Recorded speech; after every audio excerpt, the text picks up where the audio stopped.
Hello, everyone, and good evening. Thank you for coming out tonight. Um, one second, sorry, just to pull up my little text that I'm reading from. Okay, so hello. As you probably already know, this is a virtual event with Brookline Booksmith featuring Jacqueline Suskin for her book Every Day is a Poem in conversation with Marlee Grace. But if you didn't know that, you do now. My name is Alexandra, and I am a bookseller at Brookline Booksmith, which is normally located in Brookline, Massachusetts. If you're familiar with our store, welcome back. If this is your first time hearing about us or joining us for an event, welcome. Thank you very much for being here. We're so happy to have all of you join our community this evening, and we appreciate your support of these authors and our bookstore through your purchases and attendance in these really strange times we're all living in. The chat and question box are open, so please feel free to make use of those throughout the event. Please remember to set your chat to all panelists and attendees so that you can talk to other attendees, get to know each other, and make sure that your questions are dropped into the Q&A box at the bottom of the Zoom window and not in the chat. If you have trouble with that, you can ask me. I'll be in the chat throughout the evening to help you out with little technical difficulties like that.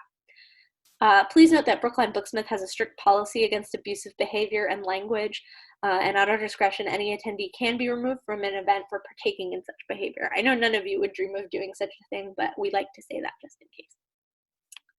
All right, so to start off with, I'm going to introduce our conversation partner.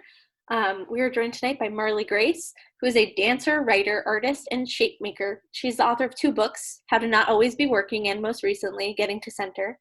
Grace's personal work focuses on improvisation through movement and art making, as well as bringing together the voices of artists through her podcast and art residency program. She is currently based near Santa Fe. You can find her online at marleegrace.space. And I like that website rhymes. And we are here tonight to celebrate a launch event for Jacqueline Suskin, who is the composer of over 40,000 poems with an ongoing improvisational writing project, Poem Store. She's also the author of 7 books, including Help Me in the Dark Season and Every Day is a Poem, the book we are celebrating here tonight. Her work has been featured in the New York Times, The Atlantic, and Yes Magazine. She lives in Northern California, and for more, you can go to jacquelinesuskin.com, which doesn't rhyme, but is also a very good website name. In Every Day a Poem, Jacqueline uses poetry as a tool for finding clarity and feeling relief, interweaving her own work throughout. With provocative questions, writing practices, and mindset exercises, she shows you how to focus your senses, cultivate curiosity, and create your own document of the world's beauty. Emphasizing that the personal is inextricable from the creative, Suskin offers specific instructions on how to make a map of your past and engage with your pain to write a healing poem. She reveals that we all have the ability to create beauty and meaning in our in these difficult and overwhelming times, which they absolutely are. So it is a complete pleasure to have them both with us here tonight. Thank you so much to the both of you, and everyone else. Please join me in welcoming Jacqueline Suskin and Marlee Grace. Yay! Here we are. We're doing it. Happy book birthday. Thank you. Yeah, I had a friend call and sing happy birthday to my book, which was pretty sweet. Yeah. So is this, are we in the final days of Libra season? It's coming down. Just an airy little book here. I'd love to just start us. I mean, I have so much to say. I have so much to ask. I have so much I'm thinking of. But it's so sweet that you gifted us this, somewhat self-help, if you will, book during this time. That is a little different than some of the other books you've made, which are, strictly poetry. Which maybe this book challenges us that, what is strictly poetry? But I'd love to have you read us a poem to start. And so for those of you who are joining us, maybe just close your eyes if you want to. Take a second to drop into your body and just be a listener for a moment. Thank you, Marlee. Yeah, I'll read a poem from the book. It's called Pathways. Each mind is an offering of stairs, a structure of unique guidance, magnetic grace to revise our route and aim us toward a higher realm. We do not move alone. Our alignment allows for exploration, reveals new pathways designed by spirit and imagination. See here, the steps are sturdy. We craft them wholly for each other.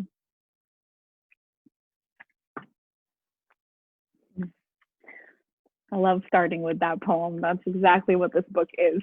Just a bunch of stairs for you to step on and try to find your way into your own poetic expression, no matter what it looks like. I mean, I think the thing that I just love so much about this book, and, as someone who doesn't identify as a poet, but who I love what you use the phrase poetic expression. Like, I feel like my work definitely has poetic expression to it, but I would never really, I don't consider myself a poet. And so I think at first I was like, I don't know if Jacqueline's book is gonna speak to me necessarily. And I just remember like opening up my early copy and immediately just being like, oh, this is truly for all humans or all artists. And the place I want to start tonight is just about this, you talk about making a poem of purpose and sort of writing about your purpose in your work or your writing. And I'd love to hear you talk about how that came about for you and what that means for you. And I just want to first share, like, that was really important to me, as so sweet that we are putting books out a week away from each other. Mine comes out next Tuesday. And I honestly feel like reading that part of your book has helped me be so much more confident in putting my own work out, because I sometimes get so lost in, like, that's my self-pity, self-deprecating self. It's like, well, what's the point? What is the purpose? And I can just decide there isn't one. And so doing that exercise has really helped me feel like, oh, okay, it's actually really clear. I really clearly know my purpose and the purpose of this project. So yeah, I just want to hear you talk a little bit about that section of the book, what you feel like the purpose of this book is, or your poetry work is. You have a beautiful list in the book, but I want to start there and just hear what you have to say. Yeah, I think that the aspect of finding your purpose and knowing why you're writing what you're writing and who you're writing for is just this thing that maybe we don't give ourselves a lot of time and space to think about. And it can be really simple, your answers. And I talk a lot about this in that chapter of the book of like discovering your purpose. It doesn't mean that you're trying to aim to be this world-renowned poet and everyone knows your work and you're this highly celebrated artist with all eyes on you. It just means that maybe you want to write poems to show to your friends, or maybe you want to write just something for yourself. But having that clarity around why you're doing what you're doing, like you're writing in your journal because you need peace of mind. You're writing a poem because you want to express, a connection about grief between yourself and someone who you're close with, or something. It gives the energy to what you're doing. And I think even just giving the time and space to figure those things out is something that just consistently illuminates my ability to show up and keep practicing it. If I know why I'm doing it, then I'm more inclined to do it. If I'm not checked in with that, then maybe the mystery of it is enough sometimes. But to keep producing work for other people and being able to say, this is why I'm doing this, it's for you. And specifically with this book, I never knew I was going to write a book about poetry. To be honest, I've never read books that are about poetry. It's not something that, I went to school for poetry, and you don't do that. You study poems. But this is, it's sort of something that just flew out of me, this gift that I thought would help people connect to themselves and maybe then transform and heal, because that's what writing does for me. And that's what reading poetry does for me. And when that circles back around to my purpose, many, many years ago, and I talk about this in the book, I was sitting on this rooftop in Oakland, and I was at a permaculture meeting studying how to do, urban gardening. And this old man was like, the first thing you need to check in with yourself about when you're getting involved in a project like this is, what do you serve? Why are you doing this? What do you serve? And there was something about that question that just hit me so hard. No one had ever asked that of me. And I knew right away what my answer was. I was like, I serve the earth. I love the earth. I'm obsessed with the earth. I'm an earth worshiper. The earth is like, for me, the divine in physical form. And so I was always inspired to serve the earth. And how do I do that as a poet? How do I do that with my craft? Well, I make something like this book, which enables other people to be more in tune and more awake and alive and feel themselves more deeply. And then maybe they'll be better, and then maybe they'll treat the earth better. So it seems like this really far off thing to kind of pull in, but I actually think that when you get really tuned into being a poet or having a poetic lens or carrying a poetic mindset, what you're doing most of the time is going from the microscopic to the macro, back and forth constantly. So you're taking in the whole, and you're making all of the relationships between all the things. And there's so much fuel in that. So I love the list. I wish I could project the poetic purpose list. It's just so good to honor my own effort, to let it often be hard and dark, to cast out that which is not needed. I just tried to keep reading. I was going to cry. So I'm going to stay professional. Well, 2020, crying in Zoom meetings. That's all I do. Crying all That's the all time, I do. Crying every day. Crying every day. Constantly. I just cry on Zoom every fucking day of my life. Anyways, it was the line here. I've gathered myself to love limitlessly. I love that.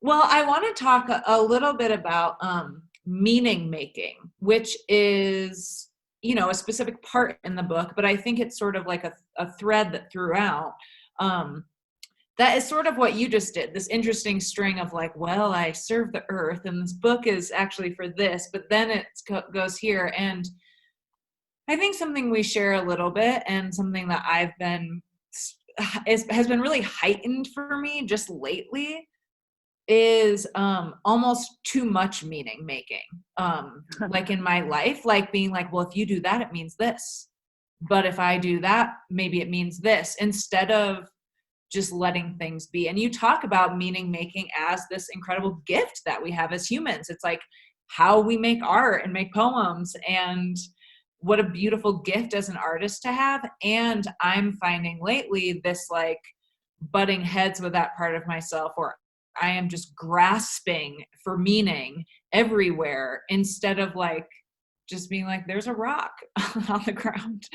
So I'd love to hear about, like why meaning making is important to you, and how do you, as an artist and a writer, pace yourself as you maybe are making too much meaning or need to sort of like pause within that process.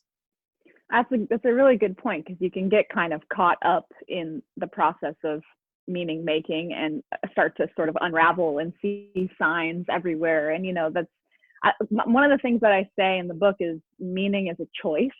And you're choosing to make meaning. I would get in these conversations with a friend long time ago about what being a nihilist, and I was always like, you're not a nihilist, you're just choosing to not assign meaning right now. And that's what humans do. We have to take a pause. The mind could over process constantly and make every single thing sacred, but then you also have to step back. And I think one of my favorite ways that I approach that in this book, I'll read this little tiny section, is what's valuable to you isn't random. It's a crafted lens that you see through, that you add to and take away from willingly throughout your lifetime. So it's this thing that you work on, your life's meaning, the significance of everything that you engage with. You work on it so you can also choose to rest with it. And a lot of times for me, I'll just let something be what it is always. I'm like, that thing will always mean that to me. And I chose the meaning. I recognize that I assigned it myself. I made it up. It's arbitrary. That's fine. But I also can then just let it be. And so like every single time I see a hawk, I have this sense of, I feel grounded. I'm at home. And I don't need to reassess. I don't need to look deeper. I don't need to like push further into it. I don't need to, continue that work. But then some things throughout my life will evolve and change and grow. So I think it's just a balance, and the way that pulls into poetry is, you know, I could write 40 poems about a hawk, but I choose not to because I want it to just be this one thing. But then, you know, I could be Wallace Stevens and write all these poems about one thing and show you all these different ways to look at it. And that is also very valuable. So I really like kind of circling back to the choice of it, and recognizing your own power in that, and how actually truly empowering it is to see how the human mind is capable of being like, I'm going to make this a sacred thing. I'm going to choose it, and I'm going to let myself do that. I'm not going to question it. I'm not going to continue pushing at it. I'm just going to let it be. I love what you said of when you're like making meaning, you work on it so you can rest with it. And it's so sweet even thinking about the hawk of like, once you know, you can just know. And I think that's kind of brings me a little bit to something I want to talk about like timing and trust. And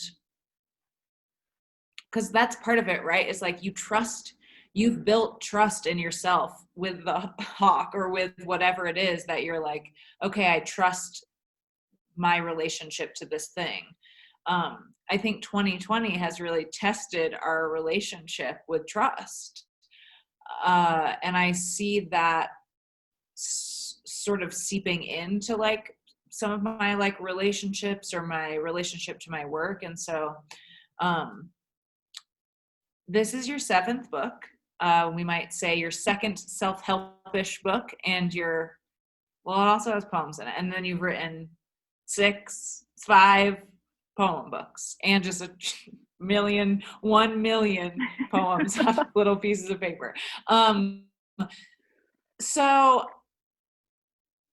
how is this, I mean, it's maybe an obvious question, but like, how is it feeling different to put a book out in 2020, 2 weeks before an election, in, you know, a year of such intense upheaval and discomfort, and also like a lot of light shining on justice and transformation and things that we are dedicated to paying attention to, but how strange to talk about ourselves or put out art or, you know, whatever it is. So that was a really spirally question, but I guess the simple question is like, how does it feel to put this book out versus other times you've put things out into the world, and why is it important that it's out? Excuse me, that it's out now? Yeah, I've thought about this obviously so much, and the amount of belief that it takes, like, you know, just to put a book out in general, how much you have to believe in yourself just to create something in general, but then now under the pressure of this moment in time. And really the way that I was able to kind of keep moving forward with it is that I do believe that this book is coming out at the exact moment that it should, because I think probably now more than ever, people are just stepping into their voices, and this book could only help that practice. Like this book is specifically set up to help people step into their voice. So their expression, their poetic perception of the world, their ability to gather up all of their thoughts and meaning and everything and condense it into some poetic form, whether it be for themselves or to share with the world.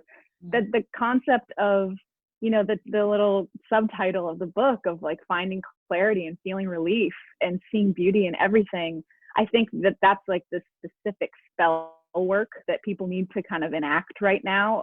You need to be able to keep going and feel like life is worth living, and doing that practice of finding beauty in everything and finding a way to feel some sort of relief is part of how I keep going. And then that finding clarity, I think, you know, I've thought a lot about how important it is to look to visionaries who have been oppressed and silenced for so long, and who are now stepping forward with their voices. And my hope only is just to nurture that in anyone and everyone, just to say, you know, I'm trying to give up these tools as this gift so that people can further their practice of expression, you know. And it's like I keep emphasizing that it's not to create, you know, a thousand amazing poets. It's just to create the freedom of people opening their minds and opening their hearts to their own voice.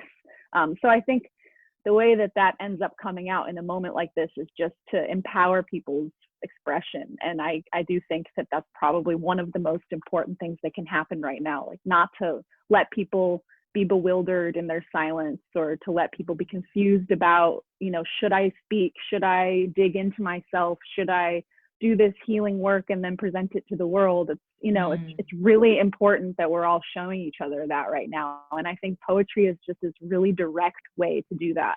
And a lot of times it's seen as something that's very esoteric and very inaccessible. And my work is consistently to remind people that actually poetry is meant to be very accessible. It's an oral tradition. It's an old way to show huge things in a small setting, you know, and it gets a bad rap. People think poetry is really hard. It's really difficult to understand. And sure, some of it is like that, but there's also this way to engage with being a poet in the world and having a poetic lens that I kind of think almost any person could practice. I mean, I think you can be someone who literally doesn't like poems and actually really like this book. Yeah. Like, I think it's kind of set up in this really amazing way that it's like, you drop your own poems in, you know, are so thoughtful at giving name to your own teachers and inspirations. And there's a lot of like amazing quotes, and you can also literally skip through those and just read the exercises and have another experience. So if you still think poetry is crap or bullshit or something, you might still really love this book. I just want to throw that out there for people who are poetry haters. And then you'll get done and Jacqueline will have tricked you into loving poems. Okay. One of my favorite things to do. Trickery. Okay, moving forward. I want to talk about, I think this ties in a little bit to what we were just talking about, but the exercise for joy. And just the first sentence of this little part is, be in service to your joy by noticing it. And I love that you mentioned that a few questions back about like being in service. What are you serving? What are you in service to? I think is just such a great question to think of before we say or do anything. And so I think I've felt this myself and with other people, maybe like guilt around joy, especially in a hard time. And I'd just love to hear more about your experience with what does that mean to you? What does that mean to be in service to your joy? And what are you sort of suggesting people do in the book in terms of like joy and experiencing joy? Yeah, this felt like a really important chapter for me, because a lot of times poems are really celebratory, and I'd say they're half and half. I'd say they're celebratory and they're also just delving into pain and suffering, and sometimes there's a balance of those things together. But to me, and honestly, this has been supported by conversations that you and I have had, is this like radical act of expressing joy and showing your, you know, whatever your source of joy is, and allowing it to be accessible to others, and showing that it is part of being human to love this life, and it is part of being alive to let yourself, you know, rejoice. And rejoice in just the simplicity of being here, even if it's really hard. So I think this section about joy really just speaks to that permission, and, you know, allowing yourself to find an occasion throughout the day to be, you know, to just sit yourself in some joy for a minute, even if it's just for a minute, and like what that actually does to your body, what it does to your mind, how freeing it is. And then to read poetry that's joyous just instantly lifts my entire spirit. And then when you share that, whenever you share your joy, you know, that's a very commonly understood human thing. We share our joy and someone else feels joy. So just the action of allowing it to be and not hiding it. And because like you said, I mean, in this really difficult time, I think it's pretty hard to be joyous and rejoice because there's so much to be upset about. I mean, there's a poem in the book called "It's Hard to Be Alive," and it is hard to be alive. And then there's another poem in the book that's like the pleasure of being alive, because there's a lot of pleasure to being alive also. And I just think if you can kind of tune your mind to hold those things at the same time, then you're probably feeling a lot better about being alive. And for me, throughout this whole year, and I've talked about this many times with many different friends, is just, you know, holding hope and hopelessness at the same time. Like not just being hopeful for a moment and then turning back to hopelessness and then turning back to hope, but practicing holding them both and like in the same moment. And poetry really helps me do that, to consider both sides all at once. So that section about joy, I just think kind of, I know there's an exercise where I say, make a ritual of joy. And that's where I say that, be in service to your joy by noticing it. I mean, even just noticing it, letting this observation be a routine, a ceremonial practice of tending to your exuberance. The more joy we feel, the better chance we have of extending such delight to others. So it's really just that. I mean, often that's what I think of when I think of poetry. It's this extension that someone's making of whatever that is that they're feeling, as deeply as they're feeling it, and then they're just extending that to anyone and everyone who needs to have that reflection. Something that I'm thinking about that I think also has to do with this. I love holding the hope and hopelessness at the same time. Is I also have bookmarked here the page 172, make time for visions and dreams, and talking about, you know, how much time you make for stillness. And I, you know, knowing you, I know how much time you really take in the morning with your morning routine, and just how much time you take journaling and writing that has nothing to do with bookmaking or poetry, but it's just really about dreaming and visioning, and then also doing nothing and being totally still for that practice. And especially as we gear up for the next couple weeks, for those of us who live in the USA, or probably those who are impacted everywhere. But I guess I'm like, what are you hoping? What are you visioning? What are your visions and dreams right now? And, you know, putting out this book and in this year and what is already to come. And I guess I'm wondering I know you're a resident at a farm, and I've been really enjoying watching all the vegetables and fruits that you have been eating and picking. I'm curious, like, for you as an artist and a human, like, what are your like visions and dreams right now for yourself, for others?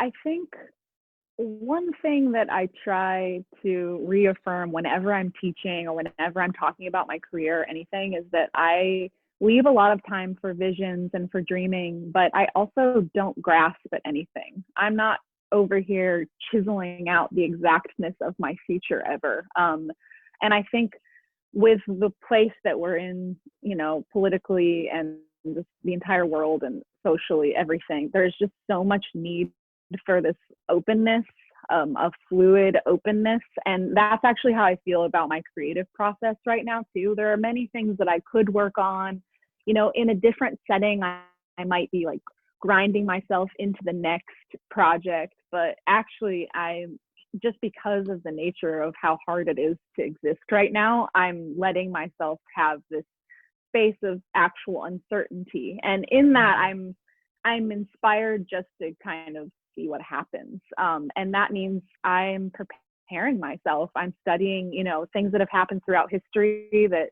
we should all be studying. I'm trying to pay attention. I'm listening to other people. I'm taking in a lot of information.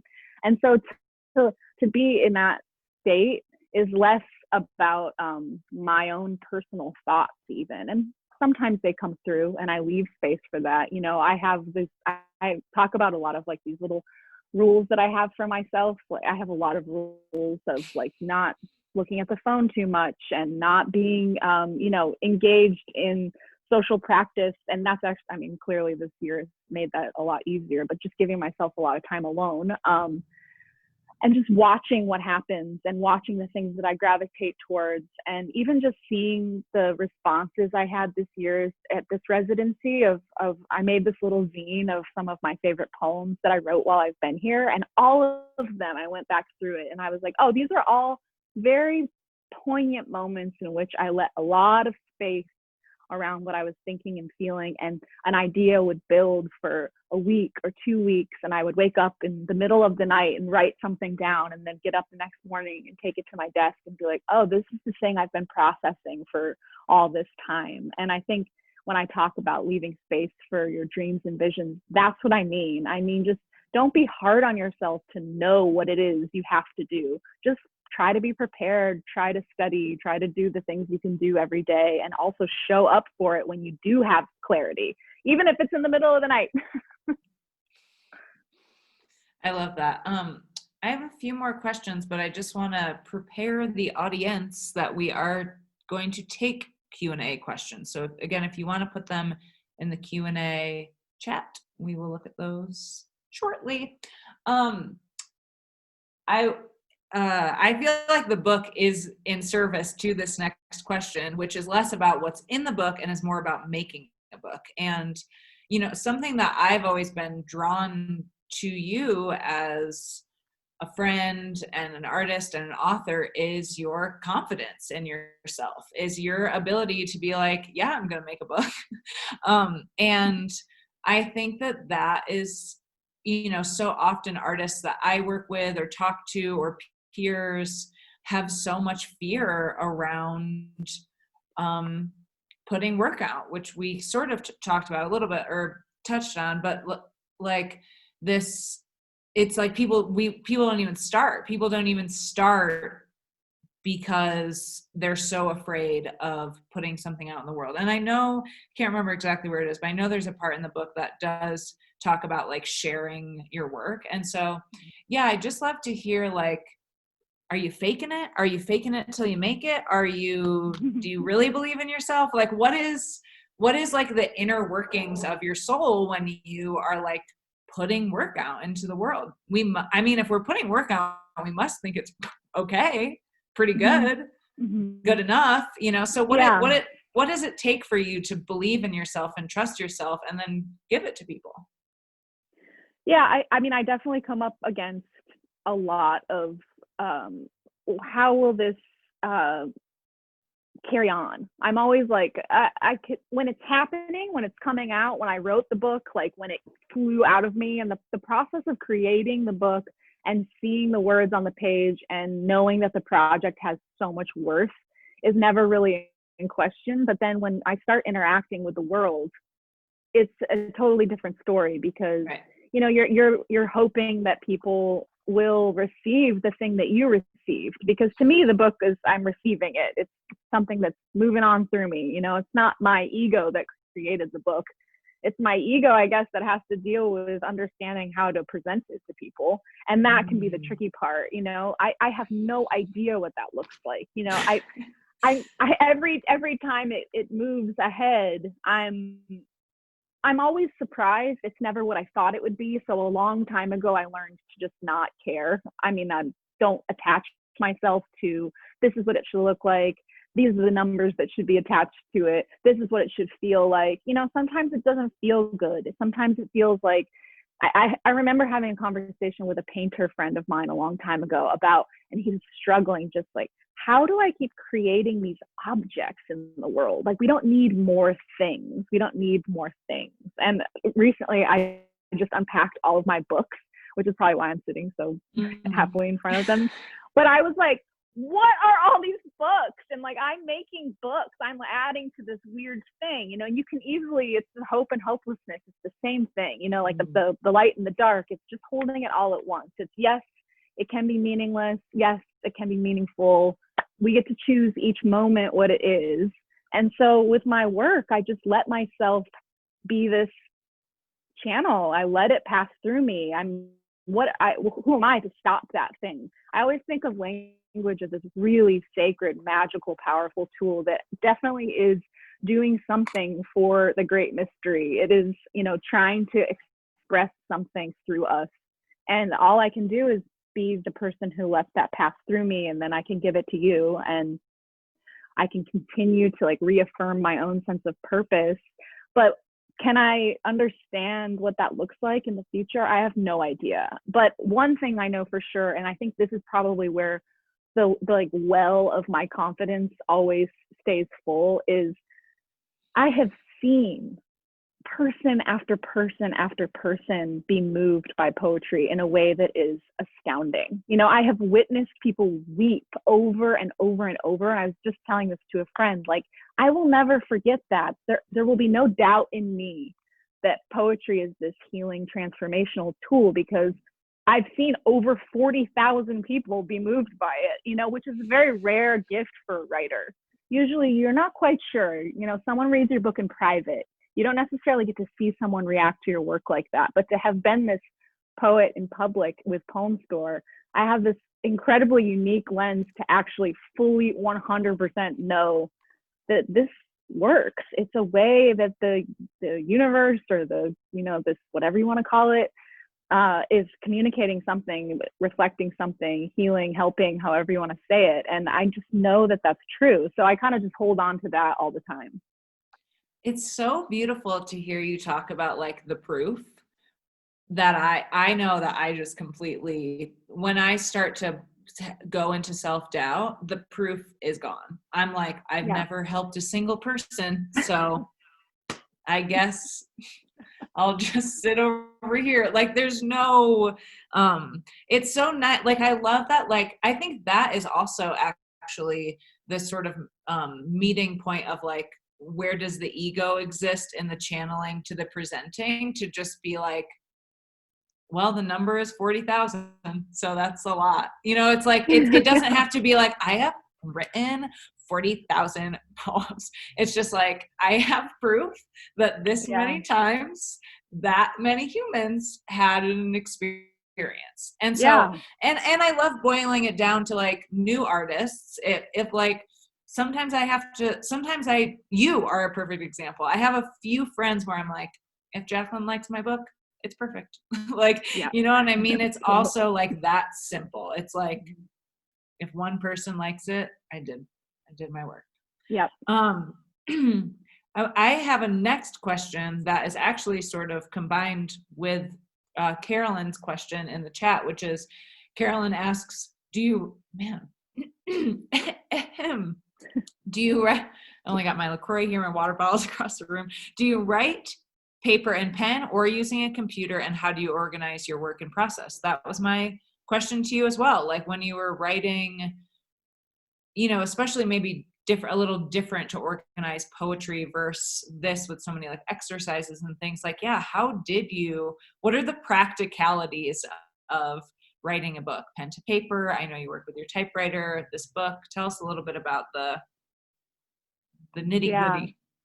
I do a lot of journaling, and I have this page in the book where I show these symbols that I use in my journals that help me when I go back later to find work that I want to then pull from. So there are these symbols that will differentiate between like, oh, here's a ramble that I would like to edit.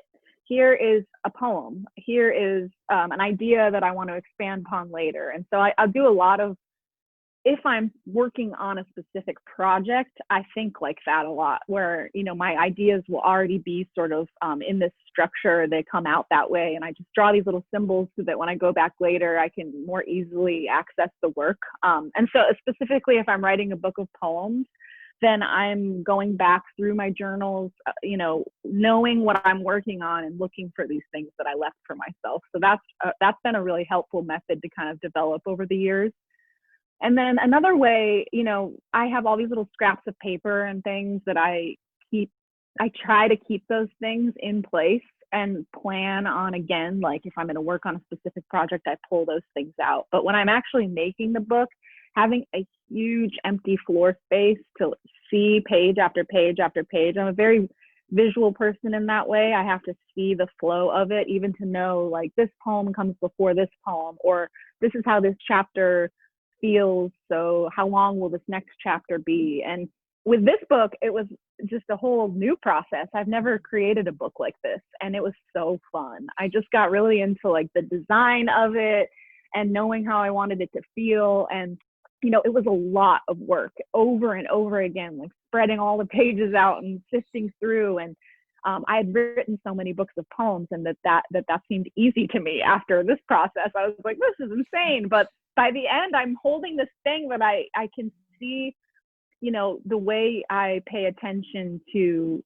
like just the rhythm of things. And, that's also sort of this poetic mindfulness of like, how do you adapt and put that towards all your projects? So I just, over the years of writing, have really found these little methods like that. And the symbol stuff has helped me be much more organized. And so now I have gone through almost all of my journals and know that I don't need to do that again. I've mined all of the ideas there, and I can kind of put that to rest. I did my trilogy about California, and so now I don't need to go through and find all of the California poems. I'm done. Like, that feels very good. I am complete. Well, I do want to just shout out to those watching how freaking beautiful this book is. It is truly just like a beautiful book. There's like all of Jacqueline's poems are scanned into the book from her typewriter. There's these nice light pink pages. There's room to write in it. It's so beautiful as a book. I'm very proud of you. I love you. I'm obsessed with you, obviously.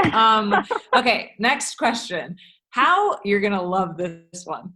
How have you balanced allowing yourself space and time and, living in capitalism? What are some of the fears you come up against if/when you have free time or more time not working? We love that question. Love that question.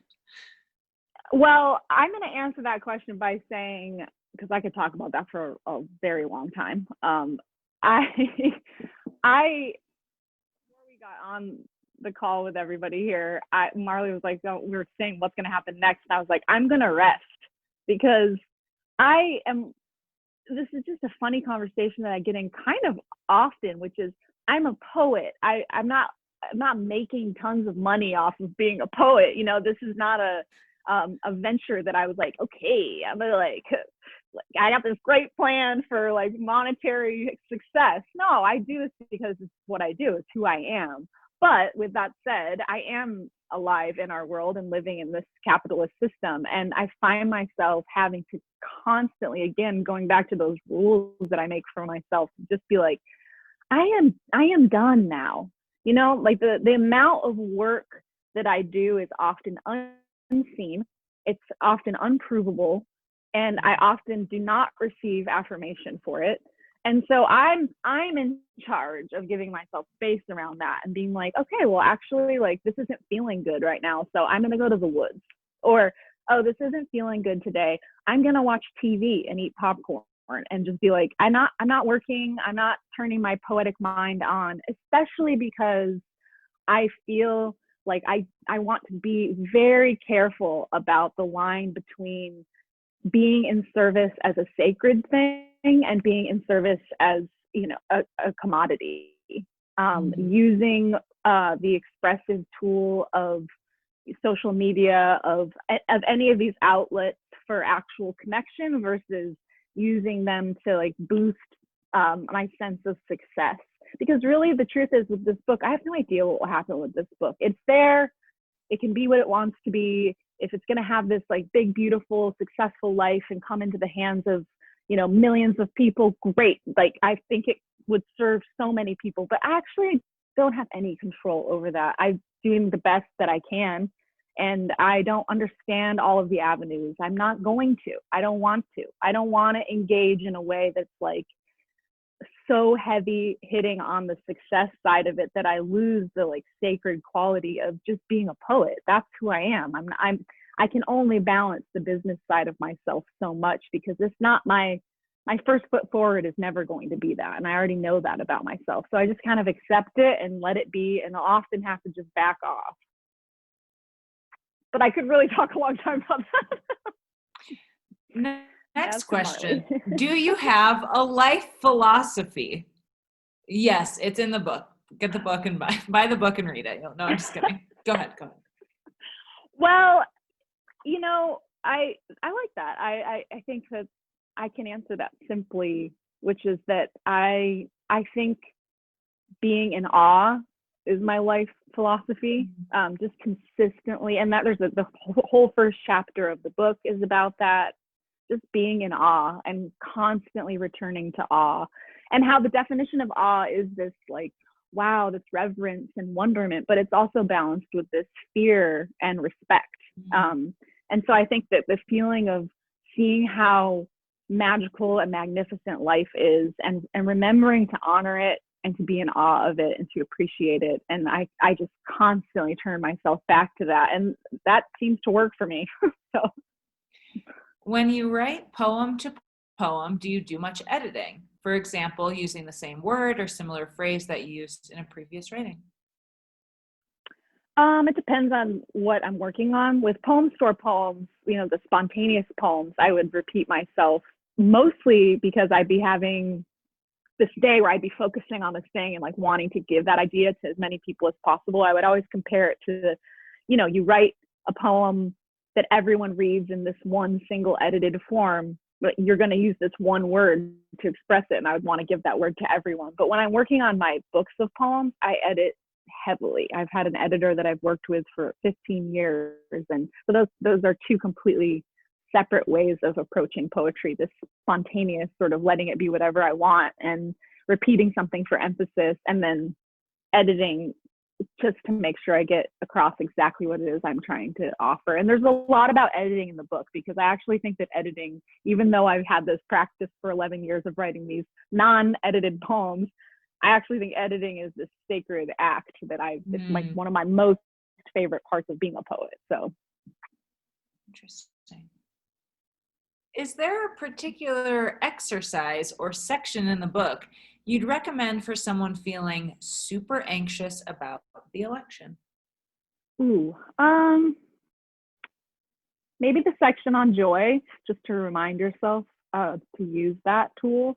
But then there's also an entire section on pain and suffering. And I think that section is one of my most favorite, just because I think more often than not, I'm feeling the pain of the world. Like, I'm someone who's in awe and loves to be alive, but I'm also consistently deeply empathizing, and I'm a big crier. I'm feeling the pain of the world. So the section on pain, I think it just has a lot of redirection to let you be empowered by your pain, to let you be empowered by your suffering, and to be in touch with it and not have it be something that just drags you down. So that might be my example. My thought is also like, just turn the news off and read this instead. The balance of like, I think just anything in the book works, because everything in the book is really about tuning into your nervous system. I love your daily ideals. So I think even I've been starting to see a lot of people talk about like, plan your day. Plan November 3rd to be a very sweet day to yourself. Like, be with people you love, be with people who make you feel safe. Like, and maybe, that I love the suggestion of like the joy, to be like, what brings me joy, and have that shit on lock on that day, because that reminds me of the section.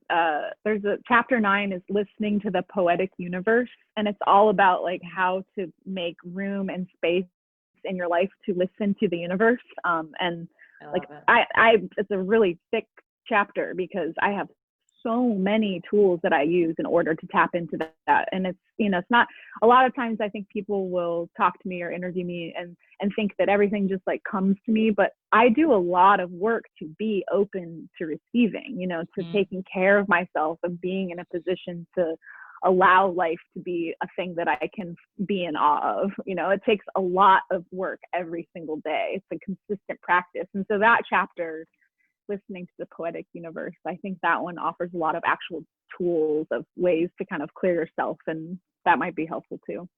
Cool. We have a few more questions, and that kind of leads us well into the next one. How did you choose to dedicate your life to this form of art and not a different medium? I've always had such a difficult time choosing one art to master, but poetry has always felt the most broad. Like I can be a poet who dances, a poet who cooks, a poet who draws, etc. Oh yeah, I'm a poet who does many things. So poetry just seems to be the thing that most easily comes out. I've been like that since I was a kid. I've always been writing poems. I've also always been dancing, and I've always been performing. So probably the best way that I can answer that is like seeing myself as a child and seeing myself now, and the things like whenever I teach high school or anything like that, I always tell the kids like, okay, find the things that you love to do the most, that come easiest to you, your talents, whatever you want to call them, your gifts, the things that you're drawn to the most, and try to like find a balance between those things. Is there a way you can uniquely connect them? Because that's what Poem Store was. I uniquely connected my ability to write with my ability to communicate and connect deeply with people. And so in that combination, I found my art form. It's like a mixture of tools or something like that, which I think is it's inspiring. You don't have to give up one thing over the next. And I always just say, whatever you're leaning more towards, there's a whole thing in here that's like, what is opening itself to you? What is easeful? You know, creating this book took a lot of work, but it was not hard. It didn't resist me. It didn't push against me. It didn't say, no, no, no. It was like, yes, okay, all right, come do the work.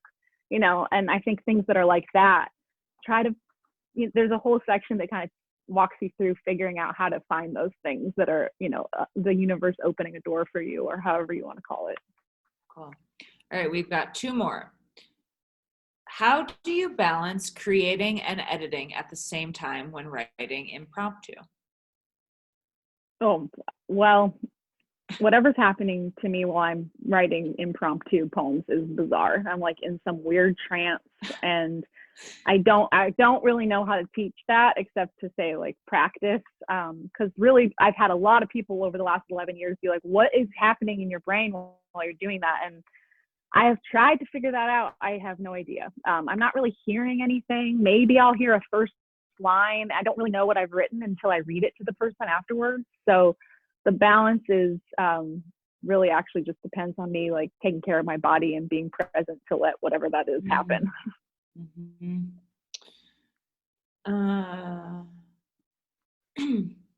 Okay, I think this is our last one. Another balance question. Can you speak to the balance and tension of creating structure for spaciousness, aka when you mentioned your rules and preparing to listen? Yeah, I have a lot of rules and a lot of ritual and a lot of things that I do every day that I'm very dedicated to, but I'm also extremely gentle with myself with that. Like I sit at an altar every morning and every night and I never miss it, but it doesn't have to look a certain way. Sometimes it's long. Sometimes I'm there for an hour. Sometimes I'm there for 2 minutes, and I don't judge myself for that. You know, showing up to your practice is enough. That's like just being there and trying is enough for me. It doesn't have to have this like magnificent outcome for me to feel like I did something. And there's actually a thing in the book that's just like, I'm not focused on my outcomes here. Like that is an answer to that capitalist question also. I make sure to not focus on my outcome. That is not what I'm doing this for, you know, and that's not why I'm doing those practices every day either. So. One last question. Who's your favorite poet? Somebody asked. Oh, it's hard for me to choose a favorite poet. I have always loved Wendell Berry and Mary Oliver fairly equally. I also love Adrienne Rich. I got a lot of favorite poets. It's hard for me to choose. They're named in the book. People buy the book. There find them in the book. There's a whole resource guide of all my favorite poets in the book. Because people ask me for that all the time, and I was like, I'm putting that in there. People need to know. It's in the book. Jacqueline, what a beautiful, I'm so inspired by our talk. I'm so inspired by your book. Is there anything else any other things in the book you want to call energy towards, or anything else you want to share with us today? No, I think to close, you know, I love getting to do this with Marlee. The book is dedicated to Marlee. I just want to say, I think yeah, it's really special that it's dedicated to Marlee. My last book was dedicated to Jacqueline, so. Yeah, we got a good thing going on. But that sense of creating this for others and knowing that that's what I was doing, that that's always what I'm doing, that it's not something that I'm just tooting my own horn with. It's a gift, and I'm grateful to anyone who receives it. So thanks for listening and joining us today, and I hope that I get to hear what you think about the book. Hey, thank you both so much. That was absolutely delightful. I'm gonna drop the book link one more time for luck, in case anybody hasn't picked it up yet. You absolutely should. And we've got all of Marlee's books as well available on our online store, brooklinebooksmith.com. I dropped the link to that as well. So yeah, thank you everyone for being here, and thank you to Marlee and Jacqueline, and I hope everybody has a peaceful and calm evening. Thank you. Yay, thank you. Bye. Bye.